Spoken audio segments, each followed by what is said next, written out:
आप सबको जय मसीह की। Praise the Lord. मैं पास्टर अमित चौहान और आज हम रेगुलर बाइबल स्टडी के साथ आए हैं।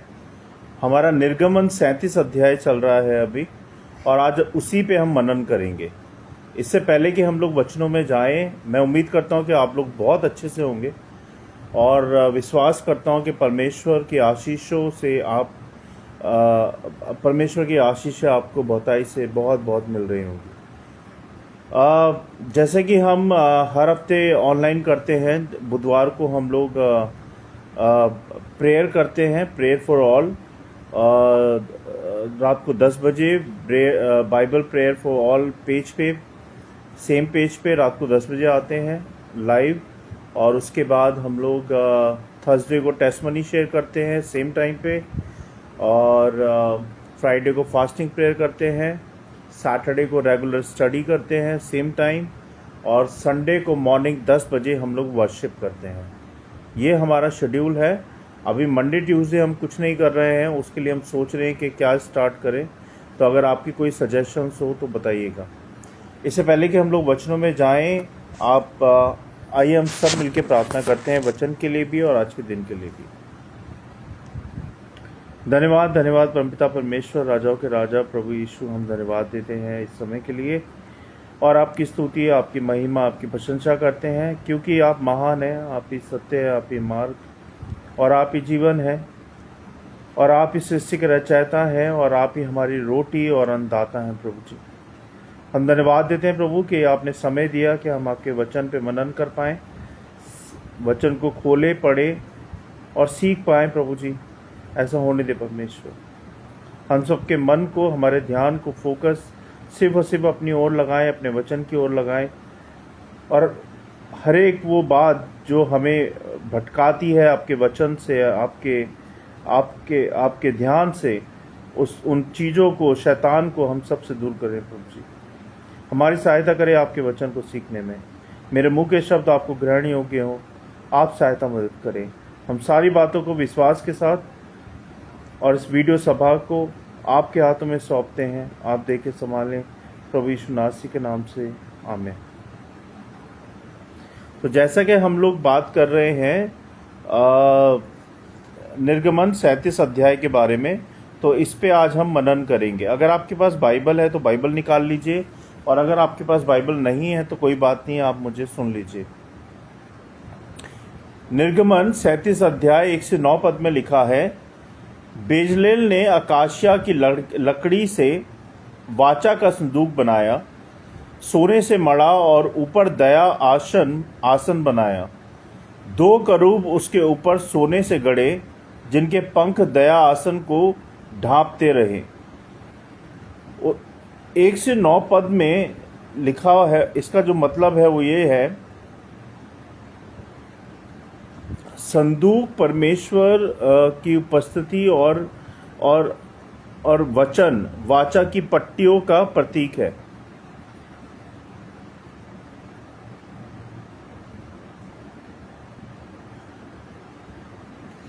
और ऊपर दया का आसन है, जिसे कहते हैं मर्सी सीट, जहां प्रायश्चित का रक्त छिड़का जाता था। अब ये पहले समय में होता था, यानी कि पुराने नियम में होता था। परमेश्वर न्याय और व्यवस्था में कठोर हैं। परमेश्वर न्याय और व्यवस्था में कठोर है, लेकिन उसके ऊपर दया छाई रहती है।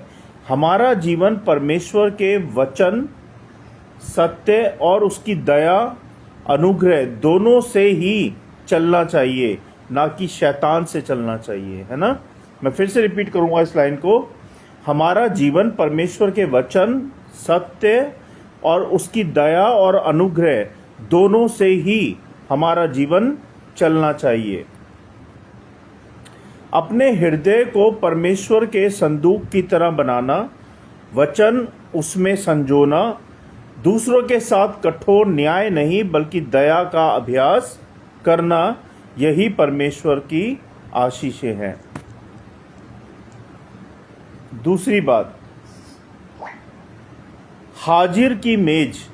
अब हाजिर की मेज क्या होता है उसके बारे में हम अभी जानेंगे। 10 से 16 पद में लिखा है, अकाशिया की लकड़ी की हाजरी की मेज बनाई गई, सोने से मढ़ी, उस पर थाल, कटोरे, कड़छियाँ और सुरैयाँ शुद्ध सोने की बनाई गई।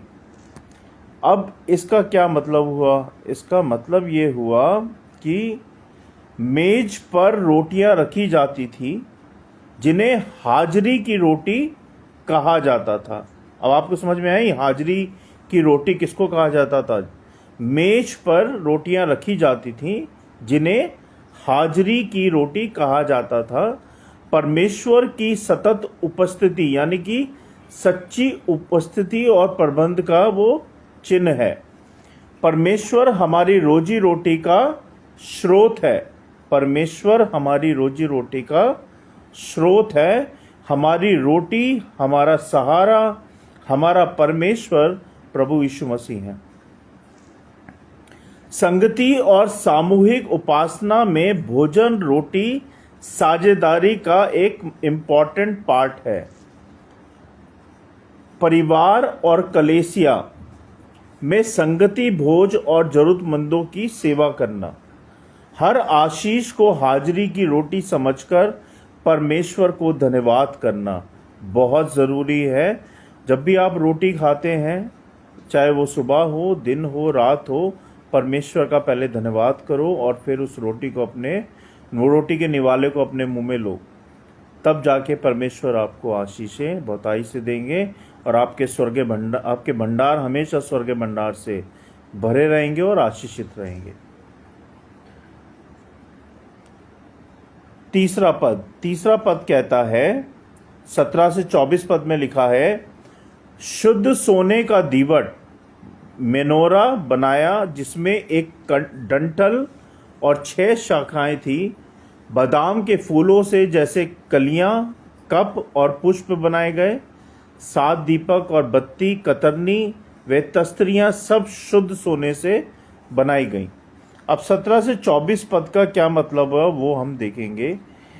इसका अर्थ ये हुआ, तंबू एक मात्र प्रकाश है, तेल से जलता हुआ दीवट।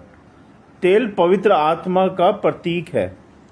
तेल क्या है? पवित्र आत्मा का प्रतीक है। परमेश्वर ही जीवन का प्रकाश है। परमेश्वर ही हमारे जीवन की ज्योति है। आत्मा से भरे बिना सच्चा प्रकाश नहीं जल सकता। आत्मा से भरे बिना सच्चा प्रकाश नहीं जल सकता। नियमित रूप से बत्ती कतरना आत्मिक अनुशासन है।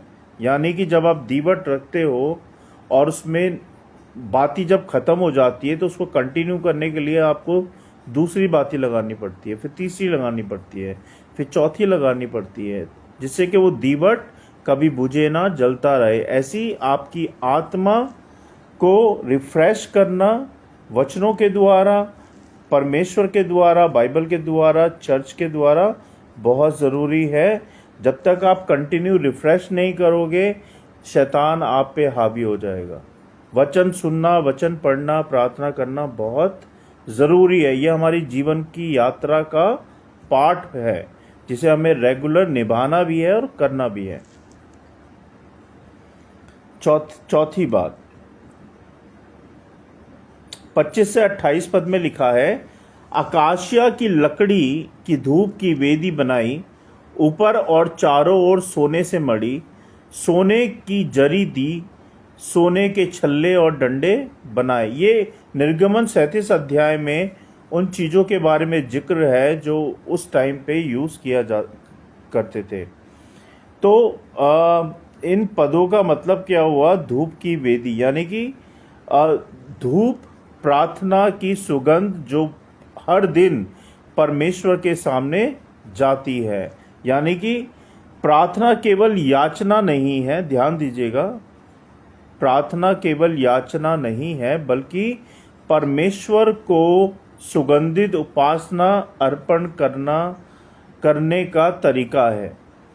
पवित्र हृदय से उठी प्रार्थना ही सुगंधित मानी जाती है। जब आपका हृदय सच्चा होता है, पवित्र होता है, शुद्ध होता है और जब आप आराधना करते हो, प्रार्थना करते हो, तो वो जो सुगंधित आपकी आत्मा से, जो हृदय से जो उठी प्रार्थना होती है, उसी को सुगंधित प्रार्थना कहते हैं और उत्तम प्रार्थना कहते हैं, जो कि परमेश्वर को एक्सेप्टेड होती है ना। नियमित और निष्ठावान प्रार्थना जीवन अपनाना, यानी कि रेगुलरली प्रार्थना करना और सच्चाई से प्रार्थना करना, ये जरूरी है। परिवार और कलीसिया में सामूहिक मध्यस्थता प्रार्थना करना, यानी कि अपने परिवार के लिए तो करनी है, अपने पड़ोसियों के लिए भी करनी है, अपनी कलीसिया के लिए भी करनी है, अपने नेताओं के लिए भी करनी है, अपनी दुनिया के लिए भी करनी है। सबके लिए आपको प्रार्थना करना बहुत जरूरी है। अभिषेक का तेल और सुगंधित धूप, इसमें लिखा है 29 पद में लिखा है, बेजलेल ने पवित्र अभिषेक का तेल और सुगंधित धूप भी बनाया, जैसे सुगंधकार तैयार करता है। हाँ, तो इसका, इस पद का मतलब हुआ, 37 अध्याय 29 पद का मतलब ये है, ये परमेश्वर के लिए विशेष पवित्र बनाए गए सामान्य प्रयोग वर्जित है। जैसे कि पवित्रता का मतलब है अलग ठहराया जाना, पवित्रता का मतलब है अलग ठहराया जाना। जो परमेश्वर का है उसे साधारण और दुनियावी ना बनाएं। जो परमेश्वर का है उसे साधारण और दुनिया का नहीं बनाए, वो अलग रखना पड़ता है जो परमेश्वर का है। अपने समय और शरीर और संसाधनों का एक भाग परमेश्वर के लिए अलग करना, यानी कि आत्मिक अनुशासन और सेवकाई को पवित्र मानकर निभाना, ये बहुत जरूरी है। और निर्गमन 37 अध्याय हमें यह भी सिखाता है कि परमेश्वर की उपस्थिति के लिए आज्ञा पालन, पवित्रता और आत्मिक अनुशासन बहुत जरूरी है। अगर आप परमेश्वर की उपस्थिति चाहते हो अपने जीवन में, अपने घर में, परिवार में, अपने कामकाजों में, तो आपको अनुशासन से चलना पड़ेगा, उनकी आज्ञा माननी पड़ेगी, पवित्रता से चलना पड़ेगा, आत्मिक अनुशासन बनाना पड़ेगा, झूठ से बचना पड़ेगा, सच अपनाना पड़ेगा, तो और पवित्र रहना पड़ेगा। आपका तन और मन दोनों ही पवित्र रहना चाहिए, तभी आप परमेश्वर की उपस्थिति को अपने जीवन में पा पाएंगे।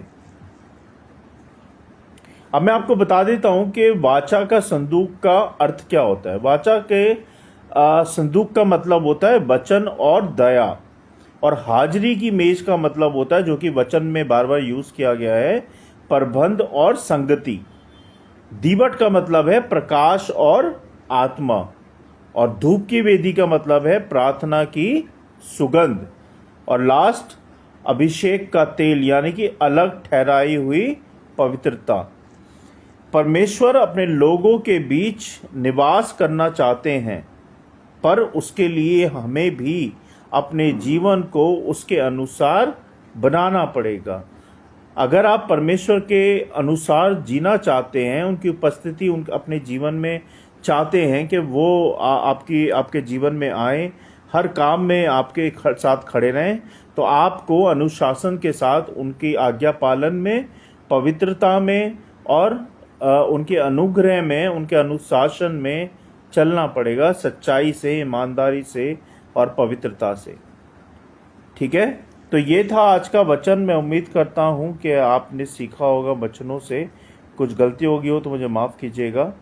बेसिकली हमारा जो मकसद होता है वचन को ऑनलाइन आके बोलना, प्रीच करना और आपको समझाना, मतलब कि परमेश्वर के काम को फैलाना हुआ। ये परमेश्वर के काम को हम चाहते हैं परमेश्वर को सारी दुनिया जाने, उनके वचन को सारी दुनिया जाने, और हम कोशिश करते हैं और हम आपसे ये भी रिक्वेस्ट करते हैं कि जब भी आप ये वीडियो देख रहे हैं, अगर आपको अच्छा लगता है तो दूसरे लोगों के साथ भी शेयर ज़रूर करें, क्योंकि परमेश्वर का वचन शेयर करना बहुत ज़रूरी है दूसरों के साथ, तभी आपको आशीषें मिलेंगी।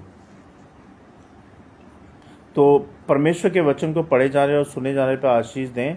और मैं आप सबका स्वागत करता हूँ गिलीबर्ट और लोटो टाइस, रिडीम एंड पेवस Sherpa. Thank you so much for joining us. And if you have any prayer, please let me know. We will pray for you and for your family as well as for your work and everything. Okay? आइए prayer करते हैं। Let's pray. हे पिता परमेश्वर, राजाओं के राजा प्रभु यीशु, हम धन्यवाद देते हैं इस समय के लिए और आपकी स्तुति, आपकी महिमा, आपकी प्रशंसा करते हैं, क्योंकि आप महान हैं, आप ही सब कुछ हैं, आप ही हमारे दाता हैं, आप ही हमारी चट्टान हैं। आप मेरे पापों के लिए मारे गए, गाड़े गए और तीसरे दिन जीवित हो गए। आप जैसा ना था, ना है, ना कोई होगा प्रभु जी। आप मेरे घर के परमेश्वर हैं, आप मेरे प्रभु हैं और आप ही मेरी दुनिया हैं और आप ही मेरे सब कुछ हैं। बहुत बहुत धन्यवाद प्रभु, अभी तक हम सबको संभालने के लिए, आपकी उपस्थिति के लिए, आपके अनुग्रह के लिए, आपकी सामर्थ्य के लिए बहुत बहुत धन्यवाद परमेश्वर, कि आप दिन प्रतिदिन हमें बढ़ा रहे हैं अपने वचन में, अपनी आशीषों में, अपने अनुग्रह में। हम धन्यवाद देते हैं प्रभु जी, हम धन्यवाद देते हैं प्रभु हर एक बात के लिए, हर एक आशीष के लिए, हम सबको अभी तक संभालने के लिए, हमारा ख्याल रखने के लिए हम धन्यवाद देते हैं प्रभु जी। और धन्यवाद देते हैं प्रभु आपके वचन के लिए, जो हमें सिखाता है प्रभु कि हमें आपके आज्ञा पालन में, अनुशासन में, आपकी आज्ञाकारिता में कैसे बने रहना है। होने दे प्रभु कि हम सब आपके अनुशासन में हमेशा चल पाएँ, आपके अनुग्रह में हमेशा चल पाएँ, आपके वचन में हमेशा चल पाएँ और आपकी आज्ञाकारिता में हमेशा चल पाएँ, जिससे कि हम अपने जीवन में आपकी उपस्थिति पा पाएँ प्रभु जी। हमारी सहायता करें और हमें क्षमा करें हमारे पापों के लिए, जो भी जाने अनजाने में जानबूझ के अभी तक हमने पाप किए हैं, हमारे पापों के लिए हम सबको क्षमा करें, शुद्ध करें, पवित्र करें और अपने लहू से धो दे प्रभु हम सबको, जिससे कि हम आपके योग्य, आपके काबिल बन पाएँ, आपके लायक बन पाएँ प्रभु जी। हम धन्यवाद देते हैं प्रभु इन वचनों के लिए, इन वचन की रखवाली करें, इन वचनों को करोड़ों गुना फैलाए इस वीडियो के द्वारा प्रभु। जो लोग सुन रहे देख रहे हैं उन सबको ब्लेस करें प्रभु जी, सबको संभालें, सबकी रक्षा करें, सबको सामर्थ बल दे, सबको, सबके घरों को, परिवारों को, उनके बच्चों को संभाले प्रभु जी। उनके भंडार हमेशा आपके सगे भंडार से भरे रहें प्रभु जी और आशीषित रहें प्रभु जी। जिनके पास कामकाज नहीं है प्रभु उनको कामकाज दें, जिनके पास रोटी नहीं है उनको रोटी दें प्रभु जी, जिनके पास छत नहीं है उनको छत दें प्रभु। सबको संभाले प्रभु जी और सबकी रक्षा करें। और हम यदि प्रार्थना करते हैं प्रभु जी हमारे बाबू के लिए, जब वो रिकवरी कर रहा है प्रभु, तो उसकी सहायता करें कि हर दवाई गोली जो वो खा रहा है प्रभु उसका असर दिखाएं, और जो भी ब्रेन हैमरेज है, जो भी बीमारी है उसके शरीर में, वो यीशु नासी के नाम से बिल्कुल ठीक हो जाए प्रभु जी। और बिल्कुल वो चंगा रहे प्रभु, हर दिन, हर पल, हर सेकंड प्रभु जी। उसकी रक्षा सुरक्षा सदा बनाए रखें, उसके चारों ओर अपने अनुग्रह से, अपनी सामर्थ्य से भर दें प्रभु जी। और शैतान की देखी अनदेखी शैतानी शक्तियों को उससे दूर करें परमेश्वर। हम धन्यवाद देते हैं प्रभु कि आपने संभाला है हर पल, हर सेकंड बच्चे को और उसकी रक्षा बनाए रखी है। हम यदि प्रार्थना करते हैं माई के लिए प्रभु, जब माई को प्रॉब्लम्स हो रही हैं तो उसकी प्रॉब्लम्स को सॉल्व करें प्रभु, उसको भी छू के चंगा करें। जो भी बीमारी है वो यीशु नासी के नाम से चंगी हो जाए, और जो भी दवाई गोली खा रही है प्रभु उसका असर दिखाएं। और होने दे प्रभु कि इसकी सेहत हमेशा अच्छी रहे, जिससे कि आने वाले समय में ये अपनी पढ़ाई लिखाई पूरी कर पाए और अपने काम धंधे में लग पाए प्रभु जी। इसके काम धंधे में आशीष बरकत दे प्रभु, कि इसके लिए मार्गदर्शन दिखाएं प्रभु, कि ये अपने काम काजों में लग पाए। और इसका कॉलेज खुलवाने में भी सहायता मदद करे प्रभु, कि इसका कॉलेज जल्द से जल्द खुल पाए प्रभु जी। हम यदि प्रार्थना करते हैं माही और निक्कू के लिए प्रभु, इन दोनों की भी पढ़ाई लिखाई में इनकी सहायता मदद करें, और इन दोनों को भी अपनी सामर्थ्य, अपने अनुग्रह से भर दें प्रभु, और ये आपकी महिमा करने पाए। तीनों बच्चे, मेरा घर, मेरा परिवार, हम सब आपकी महिमा करने पाए प्रभु। हम धन्यवाद देते हैं प्रभु जी सब बातों के लिए, सारी आशीषों के लिए, हर बात के लिए। और विधि प्रार्थना करते हैं प्रभु जी इस अच्छे मौसम के लिए, और जो बाबू का फंक्शन होने वाला है प्रभु मंडे को, उसमें भी आशीष बरकत दे, सहायता करे कि ये बारिश के मौसम से बच पाए, और जो भी फंक्शन होना है प्रभु वो यीशु नासी के नाम से हो पाए प्रभु जी। सारी मदद करें, सहायता करें प्रभु, हर एक कमी घटी को दूर करें, और ये फंक्शन आराम से, आनंद से हो पाए प्रभु जी। आप सहायता मदद करें। बहुत बहुत धन्यवाद प्रभु आज के दिन के लिए, सारी बातों के लिए, आपके वचन के लिए और इस समय के लिए प्रभु। हम सारी बातों को, इन वचनों को और हम सबको विश्वास के साथ आपके चरणों में रखते हैं। सुने ग्रहण करें प्रभु यीशु नासरी के नाम से, आमीन। तो आप सबको जय मसीह की। Thank you so much, God bless you. And आपकी कोई प्रार्थना है, कोई सजेशंस है, if you have any prayer, if you have any suggestions about anything, please let me know via message. Our schedule is every Wednesday we are a prayer for everyone, and every Thursday we are sharing a testimony also on same page, same time, and Friday we are doing a fasting prayer at same time on same page, and Saturday we are doing a regular Bible study, which is Nirgaman 37. Now next week we are doing a 38, so most welcome if you want to joining us. And Sunday we are doing a worship at 10 a.m. in the morning. If you want to join, please come and join and take blessings from the Lord. Thank you so much for joining us. If you have anything, please let me know. Good night. Praise the Lord. Jai Masih ki. God bless you all. Thank you so much. Thank you.